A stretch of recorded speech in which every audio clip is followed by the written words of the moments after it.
Hi, my name is Armin, physiotherapist from Easy Therapy. Thank you so much today for taking the time to watch this video. Easy Therapy is super proud to announce that we are community partners with Amica Arbutus Manor, and it's our pleasure to be able to serve the residents whenever it's needed. We provide in-home physiotherapy, occupational therapy, and kinesiology services. So whether it's something to do with a shoulder pain or back pain, dizziness, or whatever it might be, we're always here to help. If you ever need to get a hold of us, look for the Easy Therapy signs and the numbers, or please feel free to go and have a chat with Amy as she has all of our contact information. We look forward to working with you, being available for you, and as always, we thank you so much for your support.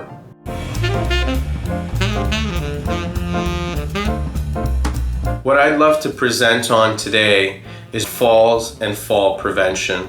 It is something that can be very debilitating. It is very common as we age, more common than we think. It can be quite emotional. It could be physically painful. Some people can also even feel embarrassed about it. But it's something very common, and I'm here to chat a little bit about what we can do to prevent some of the falls, what are some resources that are available to us, and why we tend to fall as we age. What are the changes that are occurring?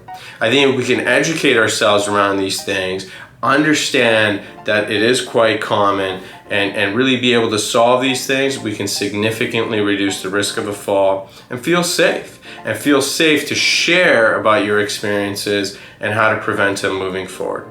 So I look forward to chatting with you. Please stay tuned.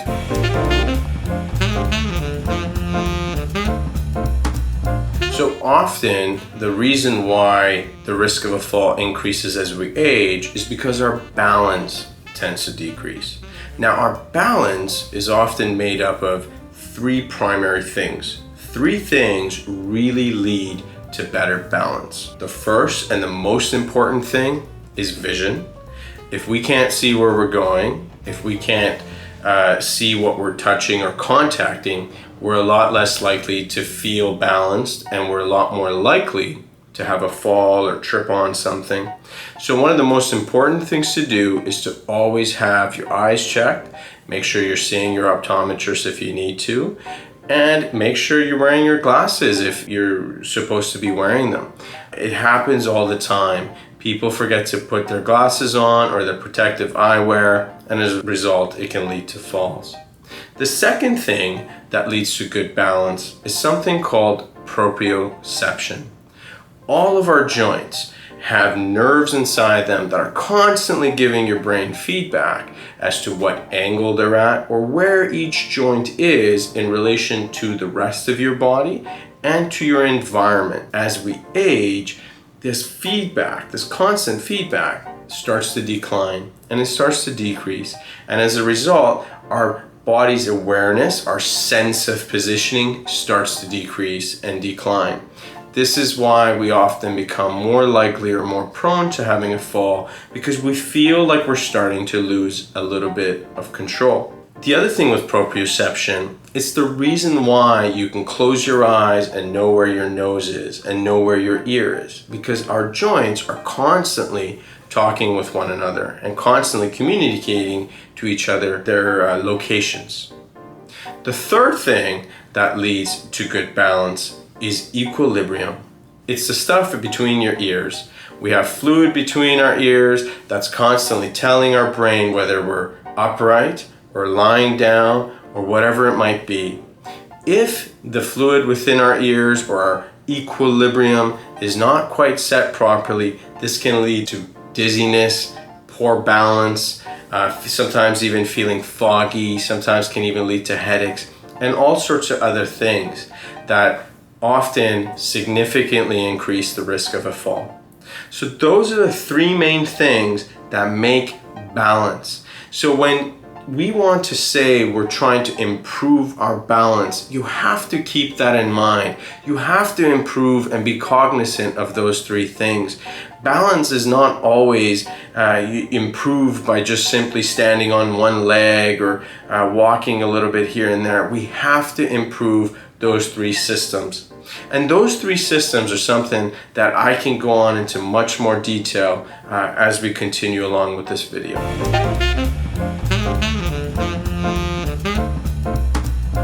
Another thing that can lead or increase the risk of a fall is having poor sensory issues or having sensory problems that are occurring. So if anybody who has diabetes or is experiencing diabetic neuropathy, if you're experiencing sciatic type discomfort, low back type of pain that's irritating some of those nerves that go down to the lower extremity, at times that can impact that signal, that feedback, those nerves from your lower extremity that's going back up to the brain. And as a result, that feedback becomes faulty and you don't experience it as well. This is often why, as you're walking on a carpet, or let's say the surface changes, we all of a sudden feel a little bit of a protuberance, or we often feel a little bit of unbalanced. And this is because we're not necessarily feeling where we're walking on. We're not getting a good grip. Often what also happens is footwear. Footwear can become a problem as well. Sometimes the soles of the shoe become very big and large, and as a result the feet are having even a harder time trying to sense their whereabouts.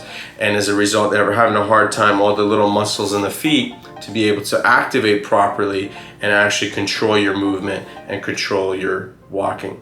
So the other problem that could arise is sensory issues. So you have to be aware of that as well.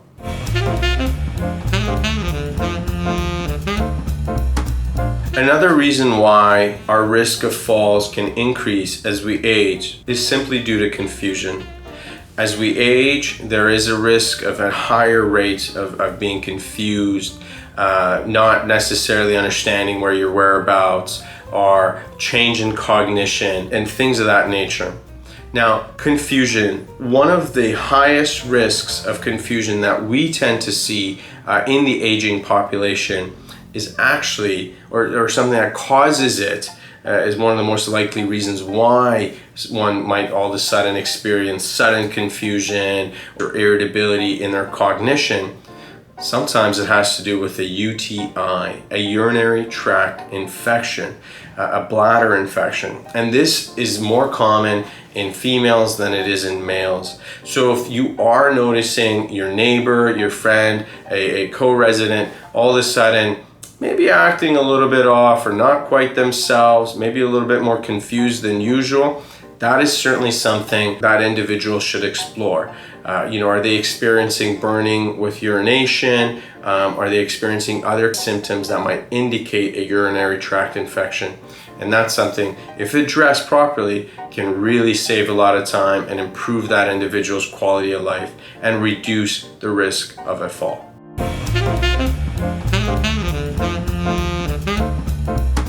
The last thing I'd like to talk about, and what can really increase the risk of a fall, is medication. Medication is fantastic. It helps us with so many different things, and there's been so many different advancements in medication.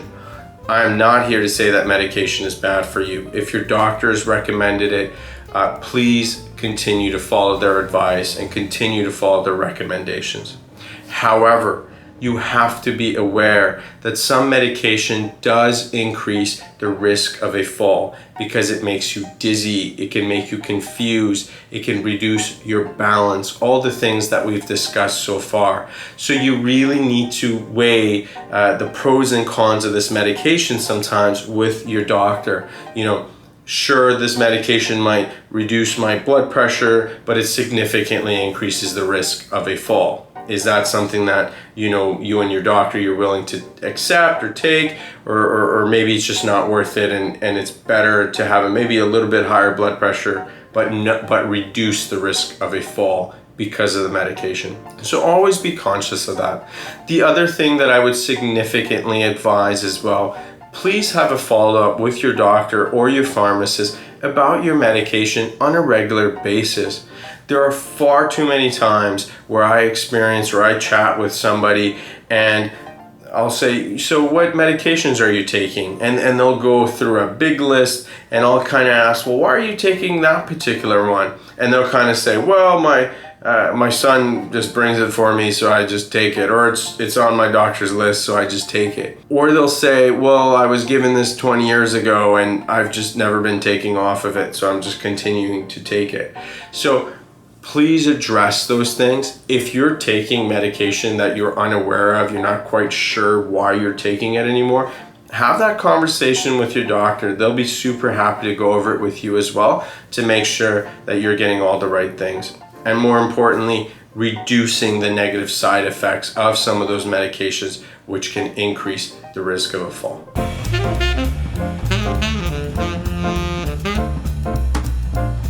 So now we discussed a little bit as to why the risk of a fall increases as we age. We talked about how our balance is reduced. We talked about potential sensory problems. The bottom of our feet, you might lose a little bit of that sensation. We talked about getting confused, right? Being confused, maybe an infection, a bladder infection. We talked about the medication piece and making sure we get that addressed. So all of these things combined can sometimes lead to an undesired result, which can essentially lead to a fall. Now that we talked about all those things, let's talk about some of the things we can actually do to help reduce these risks and really improve our ability to not have a fall. And in the case, if we do have a fall, what are some things we can do to prepare ourselves in advance to make sure that we don't get seriously harmed?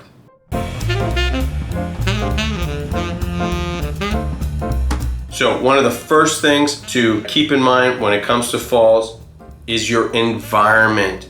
You have to be aware and cognizant of your environment. Within your home, within your house, if you're having rugs that are kind of all over the place, if your table is really close to your couch and it doesn't allow you to actually sneak in there to be able to have a seat, there's clutter in the way. We cannot stress this enough. This is a huge falls risk. If you're having a poor sensory issue and you're walking and you can't quite step over your carpet or your rug, or if your walker catches on something, this is one of the biggest leading causes of a fall. So the first one is your environment. Please check that out. Make sure it's safe. Give yourself lots of space. Make sure you can move around there freely. And if you have a walker, make sure you have enough space for you and your walker to be able to walk around.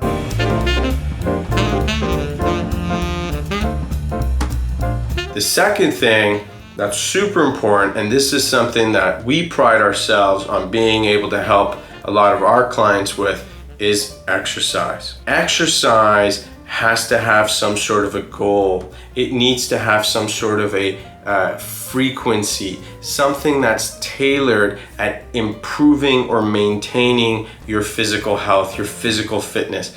It needs to have some form of a purpose, right? So yeah, we can go out there and walk and stay active and all those things. And although those things are fantastic, it's not always goal oriented, right? We're not doing it at a specific time, at a specific frequency, at a specific intensity. We're really doing it to stay healthy and active and engaged, which is fantastic.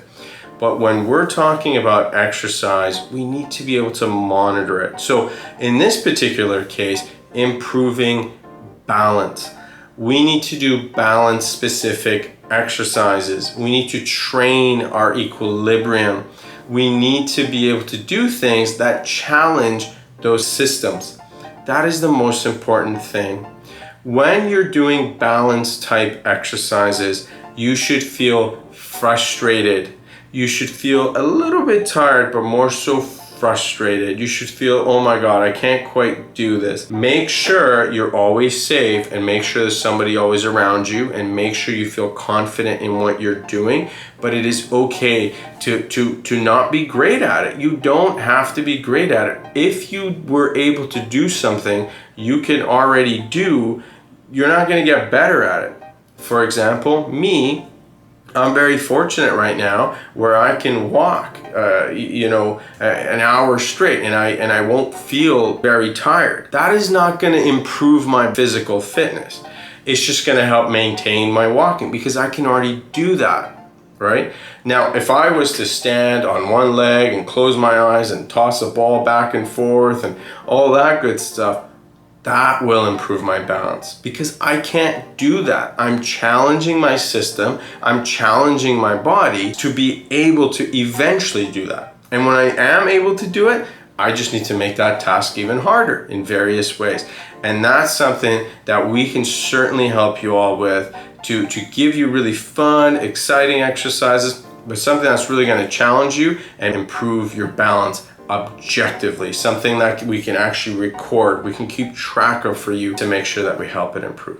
So the most important thing is exercise, but exercising balance, exercising things that are going to improve your balance, improving your lower extremity strength, improving your ability to be able to use your visual system with your lower extremities and the muscular feedback. So lots of great things. And as always, feel free, chat to us about it.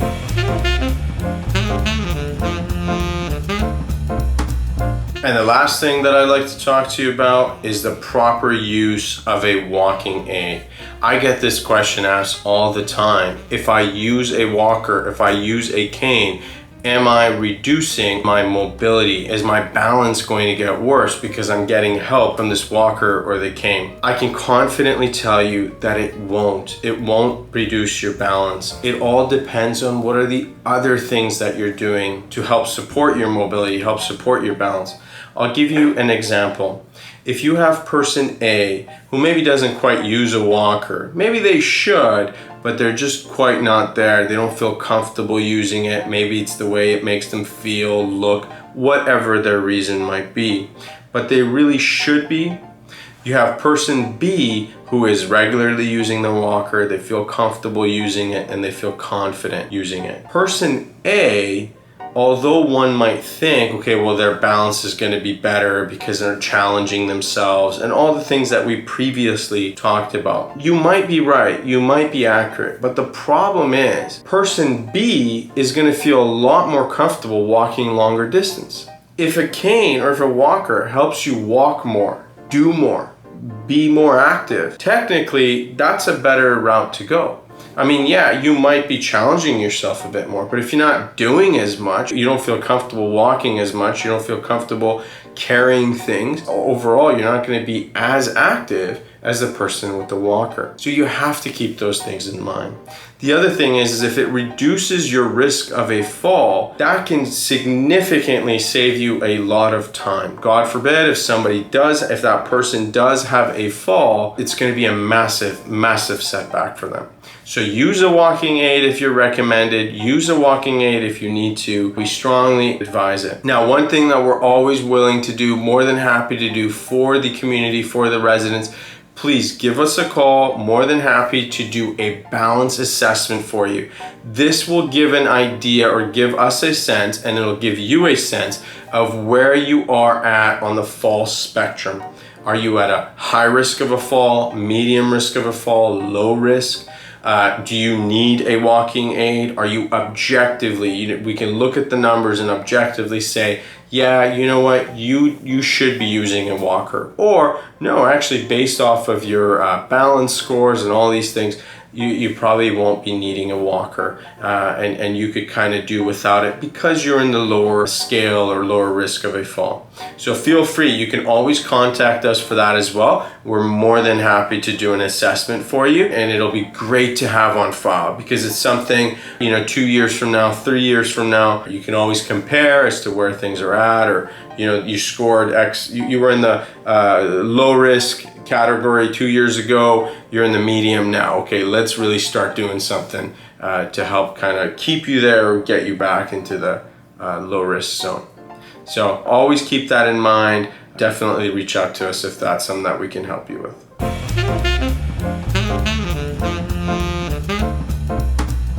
So there you have it. That was my presentation on why the risk of falls can increase as we age. Just to review it really quickly, The first one is balance. Our balance tends to decline as we age. Our balance is made up of three things. Our vision. Make sure you get your vision checked often. It's very important for your balance. If you can't see where you're going, odds are your risk of a fall is going to increase. Second piece was the equilibrium. What's in between the ears? Super important. Making sure that you're training that. Again, if you ever need advice, reach out to us, but being aware of it. And the third thing with balance was your proprioception, your body's awareness of where your joints are in relation to each other and your space. The other things that can lead to an increased risk of a fall, medication. Make sure you get that checked. Have that conversation with your doctor. Have that conversation with your pharmacist.